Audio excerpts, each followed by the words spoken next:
الله وبركاته. ازيكم يا حبايب، عاملين ايه؟ يا رب تكونوا بخير. اللهم صل وسلم وبارك على سيدنا محمد وعلى اله واصحابه اجمعين. انساتي ستاتي، جايلكم بوصفه جميله جدا جدا. تفتيح، ترطيب، تغذيه، ازاله النمش، البقع الداكنه، الكلف، كل الحاجات دي في الوصفه اللي معايا دي النهارده. الوصفه دي عباره عن ايه؟ عن نشا، وعن ماء ورد، وعن عسل، وعن عصير ليمون.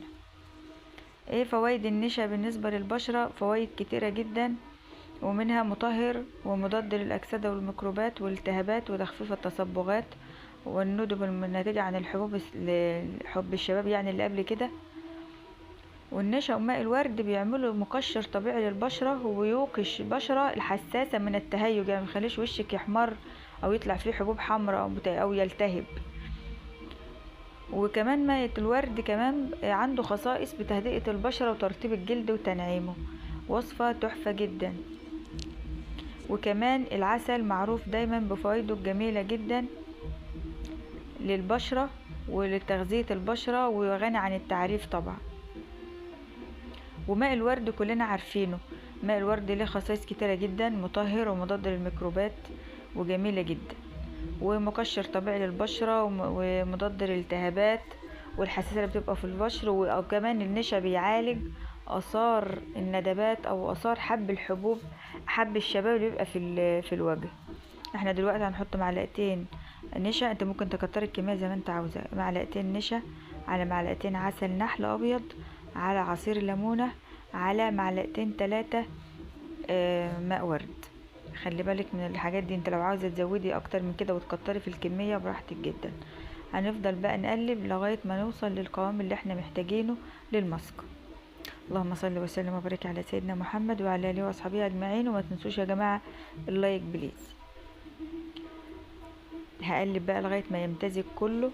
وعلى فكره النشا بيبقى يعصلك شويه، واول ما بتبداي تشتغلي فيه كده فانت خليكي وراه لحد ما يبقى زي ما انت شايفاه كده، القوام زي ما انت شايفاه، مغذي جدا للبشره. هتقعدي الوصفه دي على وشك ربع ساعه، ربع ساعه على وشك لغايه ما ينشف، وتبداي تفركيه بشويش وتغسلي وشك بميه فتره.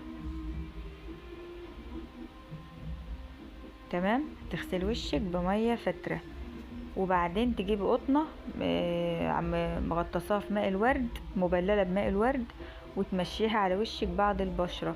ولو عندك يا ريت مرطب تحطي منه بعد الوصفة دي، اي كريم مرطب، اي زيت مرطب، اي سيرم مرطب للبشرة يا ريت تستخدميه بعد الوصفة.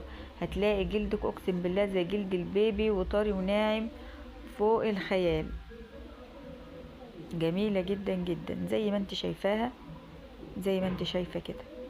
كل الوصفات طبيعية اللي بجيبها لكم طبيعية وما فيهاش اي ضرر، بالعكس بتغذي وبترطب البشرة وبتنعمها. وشوادي ايد والله بعد ما غسلتها والله العظيم نعومة فائقة، ويعني مش معقول، هي في درجة فتحان باينة جدا من اول استخدام، من اول استخدام هتبين معاكي فارق ملحوظ. يا جماعة ما تنسوش الاشتراك في القناة وتفعيل جرس الكل عشان يوصلكم مني جديد، كل مني وكل جديد. باي.